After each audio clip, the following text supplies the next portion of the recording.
喺 AI 熱潮入邊，個個都話追 Nvidia，但係真正數錢數到手軟，甚至逼到 Nvidia 都要企埋一邊嘅，就係三星電子同埋 SK 海力士啦。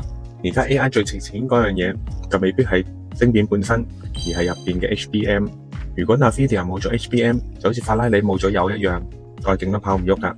偏偏全球超過80%嘅 HBM 產能都掌握喺三星電子同埋 SK 海力士手上。而家 Nvidia、Google 呢班科技大佬都要爭住同佢落單，亦都因為咁樣，唔少嘅資金開始由美股送去韓股。但以前香港人想買韓股就真係幾麻煩嘅，唔係要左搞右搞先開到海外戶口，就係手續費貴到肉赤。好在而家方便咗好多，無論韓股、正股定係 ETF， 都可以喺富途牛牛一次過睇晒資料。聽講之後韓股交易都會上線，唔使再盲摸摸兜大個圈先買到啦。如果你都想研究下韓股，順手提一提，而家用金仔嘅邀請碼開戶，仲有額外嘅200蚊現金券，同埋平台迎新獎賞最高超過1800蚊。